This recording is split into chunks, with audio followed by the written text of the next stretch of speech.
Hello and welcome to Round the Table live with Christian Concern. It's great to have you with us. Today, we are talking about the closure of bank accounts as one of the latest threats to Christian ministry.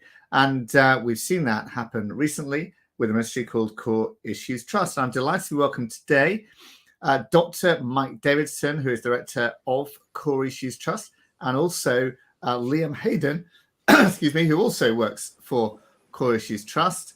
Great to see you both. Thank you for joining us. And as well as that, we've got Carys Moseley, who is a policy researcher from Christian Concern on these issues. Carys, thank you for joining us as well. Good to see you. Mike, why don't you start by telling us about Core Issues Trust Ministry, what you do, and then we'll get into the issue you faced with the bank.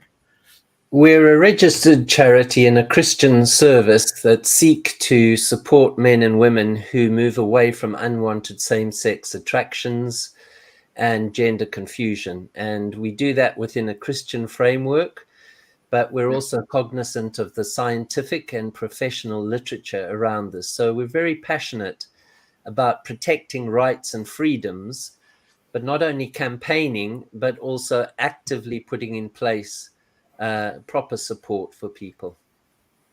Very good, very good. And so you provide counselling, talking therapy, that kind of thing for people who want it.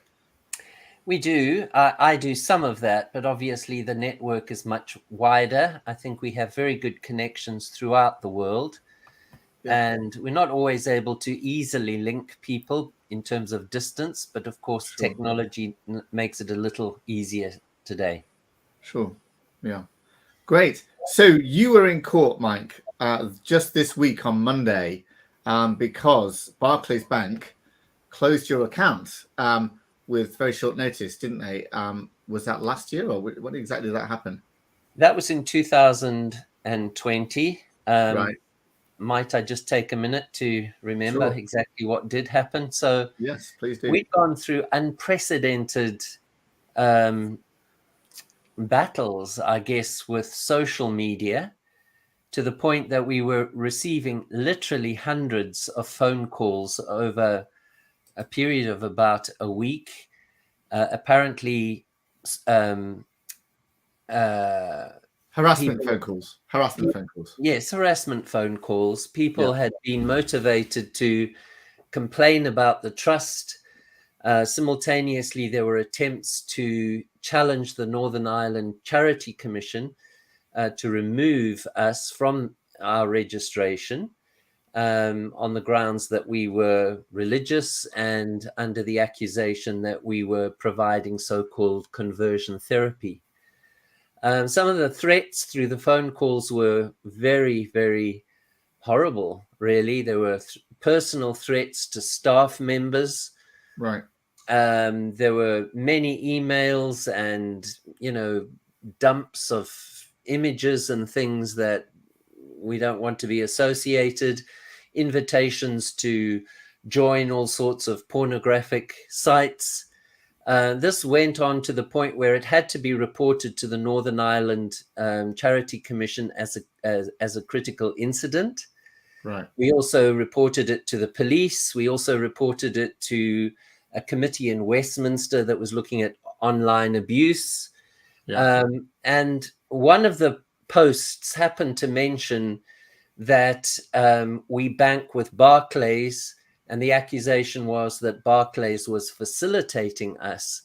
And very shortly after that, we received letters for both the IFTCC and Core Issues Trust, separate accounts, saying that these accounts would close, and we had 3 months in which to relocate ourselves, and that was it.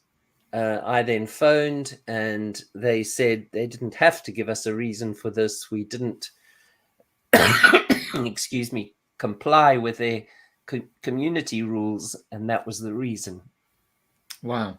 So, and by the way, if you're watching live on Facebook or YouTube, do put in your question. If you've got questions for any of these guests on this subject, we can ask them, and we can see your points and we can ask them.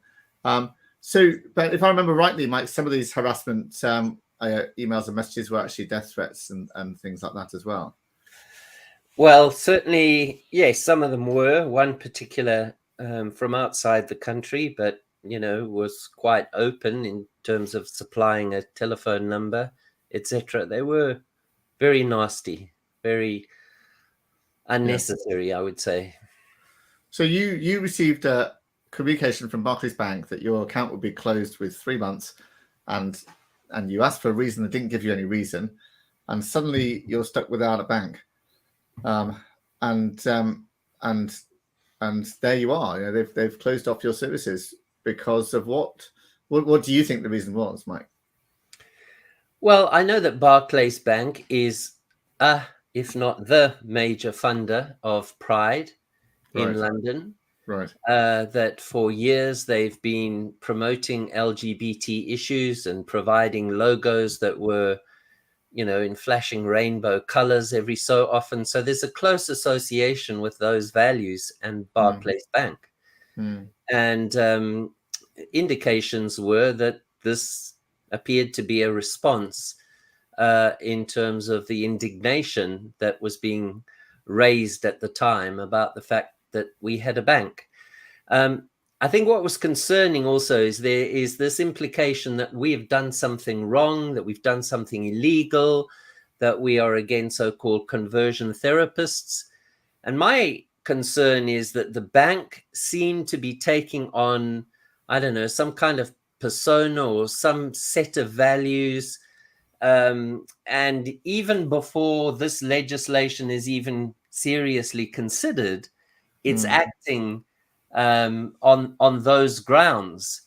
And therefore, I think there is considerable reputational damage that is being inflicted on organizations in those circumstances. Yes, as well as kind of financial cancellation, if that's the right word. Did any other organizations cancel your accounts or their services to you? Well, yes, I'm afraid over the years, MailChimp suddenly pulled everything down. Right. PayPal, just after, probably 10 years of working with PayPal, PayPal removed their services. We, in both cases, applied against that. All of our Facebook accounts have been taken down.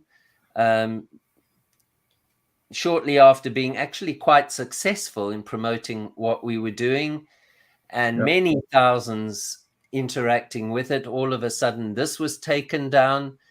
I think what else have we lost, Liam? I can't remember. Is it TikTok? No, maybe we've got, I'm kind of out of social media right now. I'm fed up with social media, and frankly, they can take what they want because we'll survive anyway, and we'll find ways of communicating, but just about everything we have.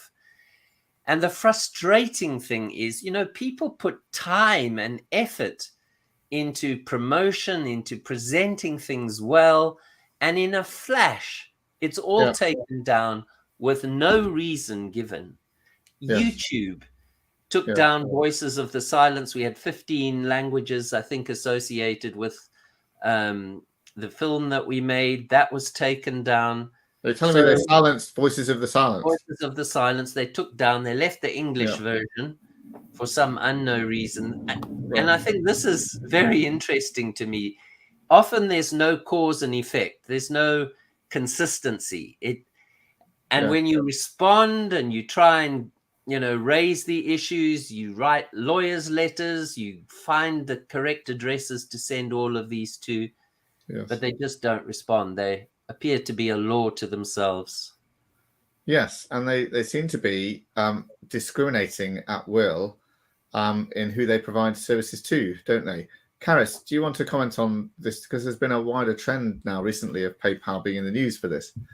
Yeah, I think, PayPal has been in the news, but also in terms of bank cancellation. So JP Morgan and Chase, one of the biggest banks in the world, I think, had closed down the very, very new account of the US National Committee for Religious Freedom, which is a very important body. It's run by former Republican Senator Sam, is it Brownback?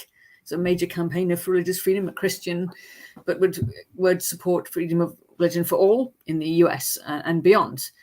I mean, that story is quite extraordinary, because the account had been open for, I think, less than 60 days or less than 2 months. But what did the bank say? They had not given a clear reason. So again, very similar to Mike's case. They ended the relationship after only 3 weeks. So Senator Brownback wrote in the Washington Examiner about this. This is a big US newspaper. He was informed, so the director called the bank. He was told a note in the file that Chase employees were not permitted to provide any further clarifying information. That's interesting. So there's obviously a chain of authority here and of silencing inside the organization. The decision was final, as in your case. Why was there such secrecy? This is a big question. So the bank then told this committee the group hadn't provided documentation they'd asked within an initial 60-day time frame. But the fact is the bank account had only been open for 20 days. So, there was obviously lots of excuses being made there. But then it emerged that what the one of the bank employees, probably using a pseudonym, then told this committee that the bank wanted a donor list to know who gave them money, a list of political candidates they intended to support in the US, and a complete explanation of their criteria for all of that. Well, I have to say, without naming names, I am aware of that kind of thing happening in the UK. I don't want to name the banks, but there are banks doing this, asking customers various very intrusive questions like that. And it's a trend that isn't really, I think there needs to be much more reporting of it. So it's good, obviously, for us, for Mike, that you're having this case, but also that the general principle needs far more exposure. It's an international issue, it seems. Yes. It's interesting that today the JP Morgan's account, the website has been down, and customers have been talking about that. So, yeah, and PayPal have been in the news as well in the UK for cancelling the account of the Free Speech Union, and the Daily Skeptic, and the Organisation for Children, Supporting Children. I forget what the organisation was called now, as well. And then they actually, because that got in the news so much and questions raised in Parliament, they actually backed down on that and reinstated those accounts. But the damage was done. And again, they provided no reason and so on. And they do seem to be unaccountable. So, Mike, with the help of Christian Legal Centre, you brought a legal case against Barclays. So tell us about that.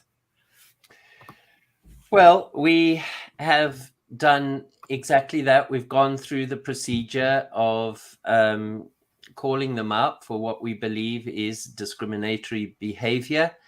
And most recently, on Monday, a hearing was held in Belfast. This was an attempt by the opposition to strike down the case. Really, but Barclays tried to strike it down. They want to strike it down, and the reason they want to strike it down is on the grounds of jurisdiction. So they didn't really, raise any issues around the substantive issues that we are bringing, but they don't want it to happen in Belfast. According to them, Barclays Bank headquarters is in London, and therefore the case should be heard there, which I think, to summarize, I think we think is a lot of nonsense, since the account was opened here in Belfast, in the city of Lisbon, not 20 minutes away from my home. I went in there, did all the paperwork, have been functioning from that branch since, I think, 2007, and yet this case cannot be heard in Belfast. So I don't know what the judge will do. A judgment is reserved. We won't hear how the judge is responding to this for several weeks. But I really hope that, we will be able to hear the case in the jurisdiction where all this took place, since we are registered to the Northern Ireland. Presumably, if the judge rules that it shouldn't have been brought in Northern Ireland for some reason, Will you bring a case in London? Well, certainly I'd be hopeful that we would Right. do that. And if the Right. if the lawyers supported that, then that's exactly what we would do. So Right. I don't know if this is an attempt to buy time. Right. I don't know what the motivation is, but it's been delayed and delayed. Every time we've gone towards something, the opposition has not been available on that day. So I don't know what's going on there, quite honestly. Yeah. I see a comment there from Nicole on YouTube who says, I've just been putting a complaint with my own bank due to being asked intrusive questions about my own banking. That's very interesting. Carys, obviously picking up on what you said earlier there. If that can be displayed on the screen.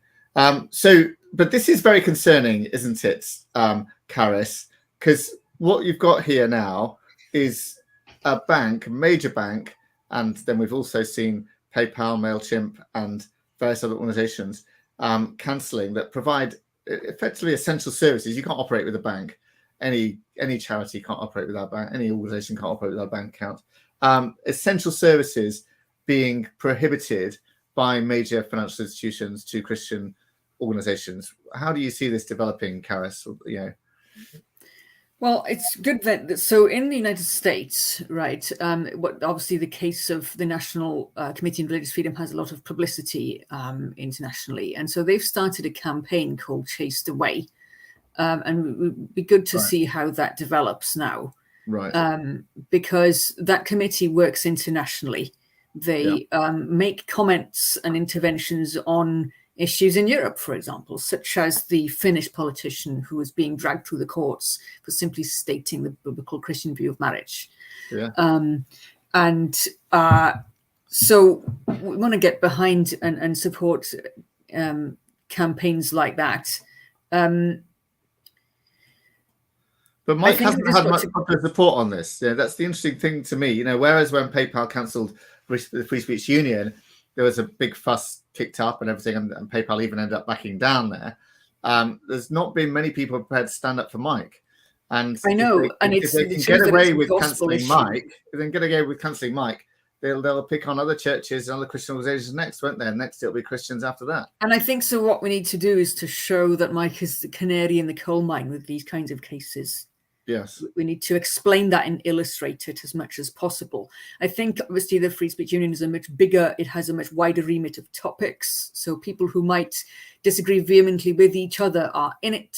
It's a sort of trade union, isn't it? And so that's slightly different when it comes to approaching the media. But I would just say one word about PayPal. They backed down, but they kind of didn't, because they still, they haven't reinstated Mike's account. Right. Lots of people have cancelled their accounts quite sensibly. I think there's been guides in certain parts of the media on how to cancel your PayPal account properly so that they don't retain your data. And I think that's one thing, it's maybe what people need to do is to boycott. So that as well. But there also needs to be a move towards using alternative tech, because big tech is too powerful and ideological. There's some really good alt tech platforms for all sorts of social media and accounts out there now. I mean, I saw something just before coming on, which I haven't had time to read, the top 10 PayPal alternatives. Right. You need to get creative with good business plans for these things, because it's not going to go away. You can't just wait and say, oh yeah, Free Speech Union had a victory, Christian Union had a victory. It doesn't work like that. You don't just passively wait for the courts to hand out our freedoms. We enact them ourselves. Mm-hmm. Yeah. And we have now alternatives for all of these things that have been taken away from us. Right. So we can still function. And I do want to just acknowledge the work of Citizen Go that put together a campaign at the time of the ending of the Barclays account. I think 72,000 plus signed that. So, there is a lot of concern around the world for this kind of activity. Yeah, definitely. So, Mike, we wish you all the best in that case. And I know that we'll be keeping our supporters very much informed on that as well, if you're connected with us on email or on social media and things as well. But I know that this last weekend, Mike, you were in Hungary, and Liam as well, and indeed Carys as well, weren't you? at the IFTCC conference. Perhaps you can explain, Liam, can I ask you to explain, bring you in, what IFTCC is and what this conference was about? Okay, so essentially the IFTCC is, as I understand this anyway, Mike, please correct me, is a federation which, in a sense, brings together all different people. So we're talking about psychiatrists, psychologists, from all different nations, doctors, etc., who I would say believe that change is possible, that sexuality is fluid, and it can therefore, in fact, change. They basically go against the stay gay culture is the best way I would describe it. And Right. so we had a conference in Hungary last week, and we had I believe it was 27 nations represented. So we had delegates from 27 different nations. Wow. And really, it was an amazing time of learning. We had many speakers, yes,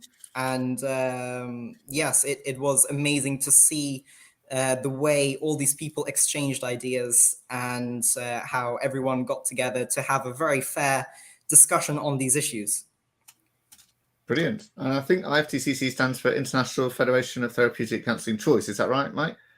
Yes, exactly that. It's a multidisciplinary organization, which means that it's not only about clinicians, it's also about people who campaign for a more conservative viewpoint, lawyers who are interested in protecting rights and freedoms. It's interested in reaching out to parents who have children who are troubled by these issues. So it's a rich mix of all of those who stand for the same thing, actually Judeo-Christian values and biblical values that underscore all of these issues. And Hungary was, I would say, a successful event in bringing all of those people together. There was there was great expectation and also great joy, I think, in seeing one another after such a long period of being separated. So it was the first in-person one since the lockdown, was it? Since COVID? We did have one last year, but it wasn't as successful as this one, let's say, just because we had very little time to organize it. But this year we had, participants from Canada, from Singapore, from Australia, New Zealand, all over the USA, all over Europe. So it's very encouraging and uplifting, I believe. Wow. And any sort of key messages or highlights that you'd like to share with us?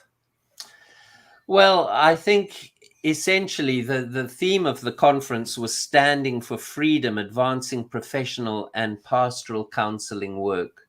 But, it's one thing to go to a conference and attend all these sessions. We wanted to consolidate things. So we've actually now launched what we call a learning site. We've created a curriculum. Every year there is a curriculum. This is actually where Liam comes in. His role is to support this. He's working very much in the background. What that means is if you come to the conference, you get free access. You get into each of the sessions online that were represented at the conference. You can see all the materials and related materials.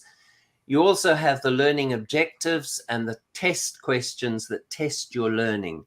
And the idea is that as you work through the curriculum framework, it's all there on learning.iftcc.org. It's all there. Other people who weren't at the conference, they have to pay a fee. But the point is, over time, you get an award.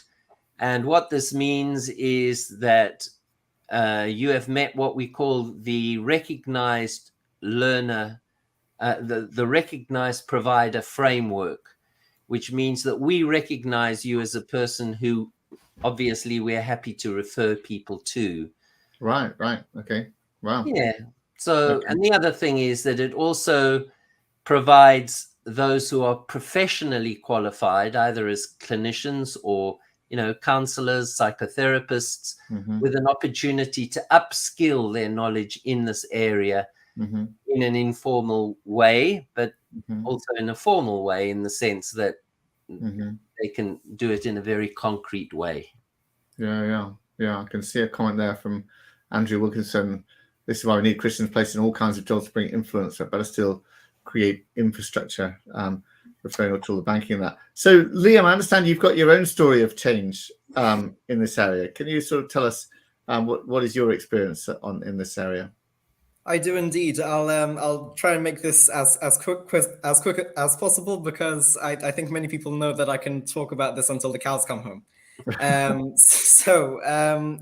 Essentially, I had always dreamed of growing up as a child to be married with a wife, obviously, and to have children, etc. Sure. And at one very long stage of my life, I believed that body were betraying me. I thought I was born this way, etc., and I hated myself. I then hated God, and I guess I chucked him out of my life for a period of time. I nearly committed suicide in that period of time, and then one day I had a kind of spiritual attack, and I then picked up prayer to him, because I knew this is not something that's very common.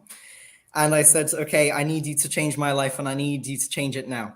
And actually, the next day, I remember watching a documentary on embassies, the most random thing.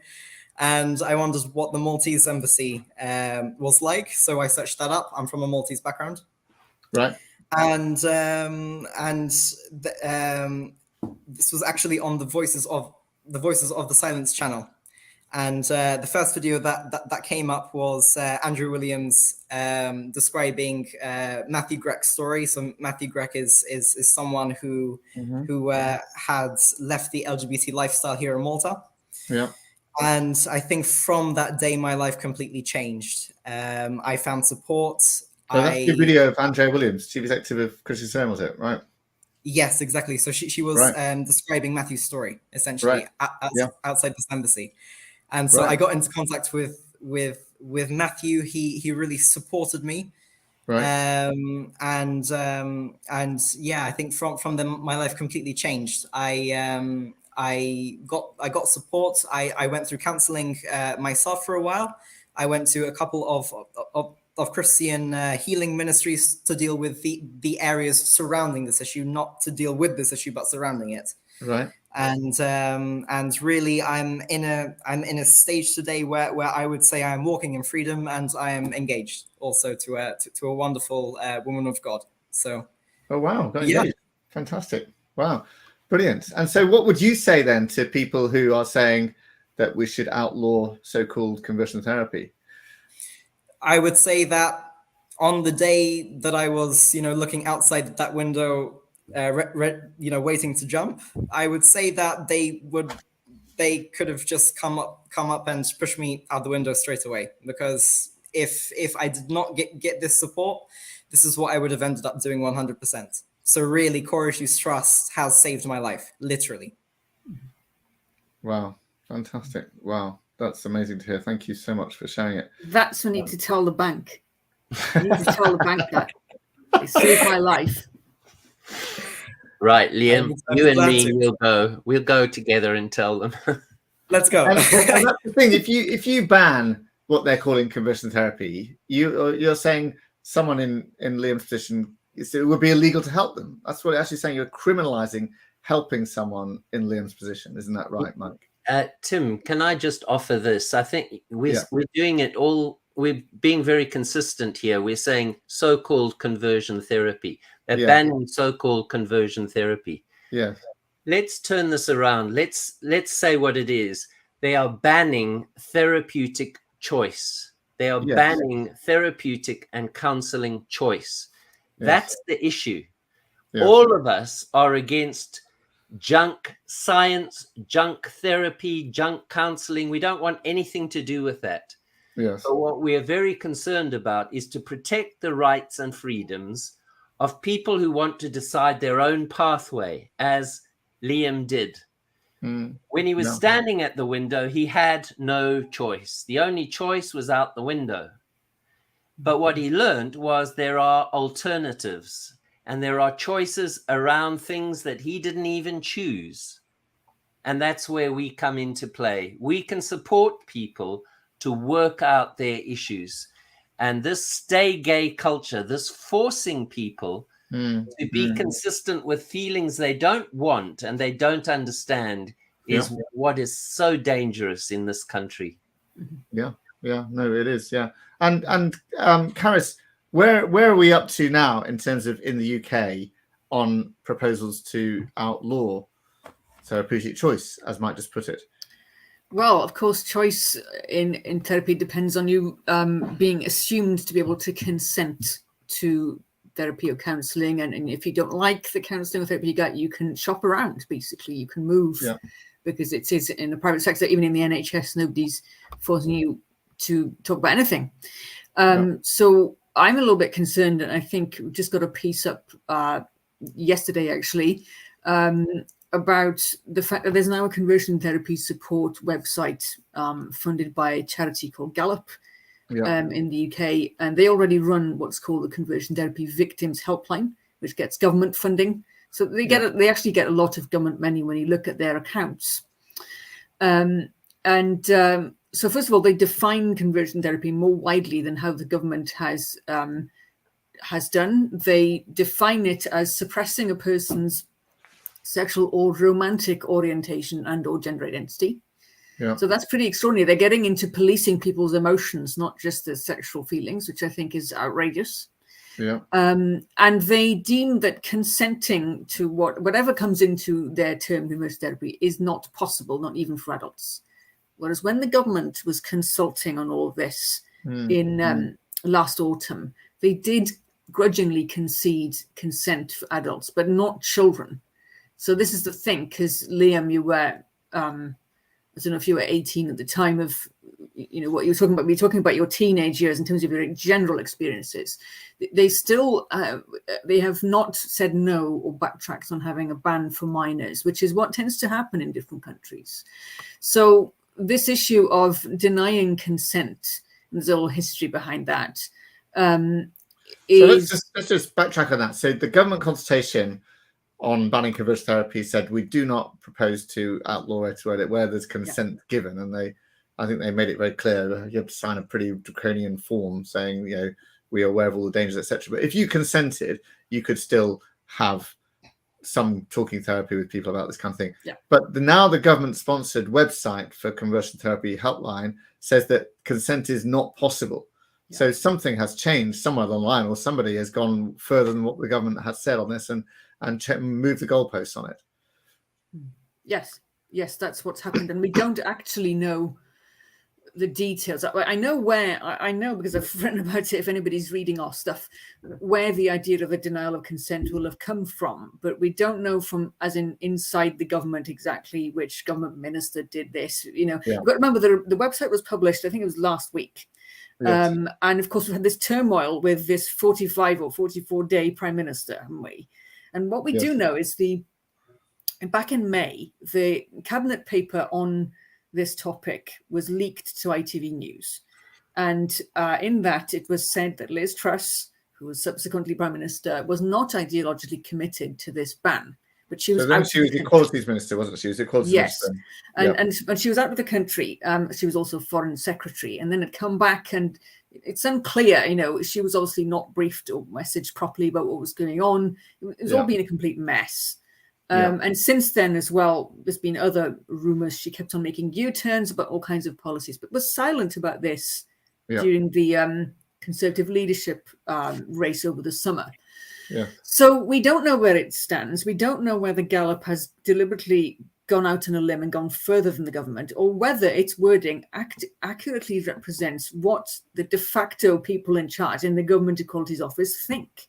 Because you've got to understand, with the Government Equalities Office, they keep on having revolving doors. The staff tends to be quite young, and then they leave to do other things. And so they always have an acting head of this or that, which suggests that they have a bit of a problem with getting things done. So we are in a limbo, really. And we're waiting for the government's own response to the consultation as well, aren't we, Carys? Well, I don't think that's going to come before we get a new prime minister. I think that would be very improper, because there's been great widespread public concern about this consultation.